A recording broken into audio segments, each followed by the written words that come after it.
Hello there, this is James S. Crofty, known as 1978, and having tried to explain for several years now that A, Trump is a fascist, and B, libertarians, small government Republicans, and whatever else they choose to call themselves are merely fascists who hate and fear the government, as the malicious and alien other that threatens their freedom to be the unquestioned rulers of their own tin-pot little kingdoms, unless and until the government uses its power and authority to oppress and exterminate the people who they hate and fear, or in other words, unless and until the government becomes fascist as well. Lo and behold, in order to produce scary ads and Fox News propaganda for his increasingly doomed re-election campaign, Trump has sent secret police to Portland, federal patrol agents, the agents who would be tackling the, quote, emergency at the border, if that wasn't also a fear-mongering publicity stunt that just isn't drawing big ratings anymore. But anyway, federal agents with no identifying badges or what have you are being sent to Portland, Oregon in defiance of the wishes of both the mayor of the city and the governor of Oregon, tear-gassing and attacking quote-unquote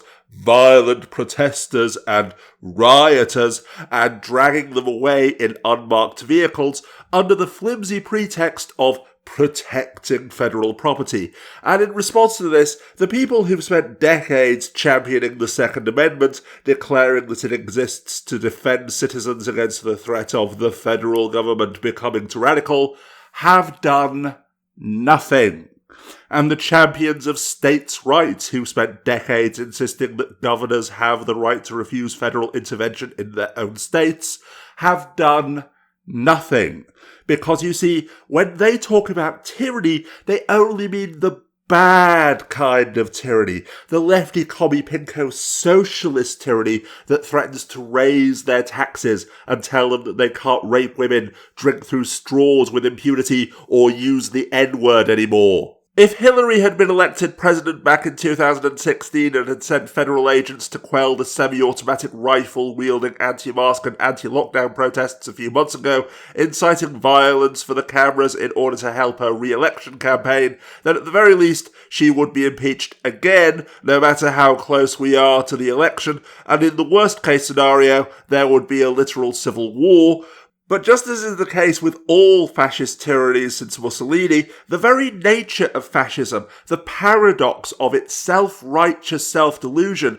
means that, as I explained in detail in the video's links down to Underbar, on the one hand, fascists perceive themselves as the noble saviours and protectors, defending civilization from evil, degenerate and invading others, this being the reason why they can cry from the rooftops that Antifa and Muslims are the real fascists without literally bursting into flames. And on the other hand, the fact that fascism is the ultimate irony and paradox of democracy destroying itself, with people voting for their tyrant, just as Plato and Aristotle feared when they condemned the original Athenian system as a means by which angry and frightened sheep would hand their power to a tyrant who promised to protect them. Meaning that the very fact that Trump and others were elected is being used as a magical shield against all criticism, because fascist dictators can't be elected. Duh!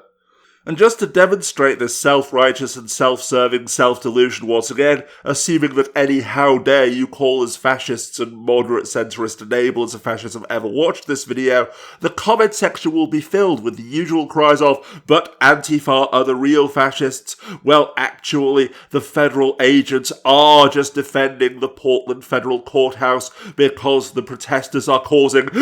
property damage, the worst atrocity in the history of human civilization, and, best of all, the ultimate gem, but Trump is our president, and as such, he has absolute authority under Article 2 of the Constitution to do whatever he wants,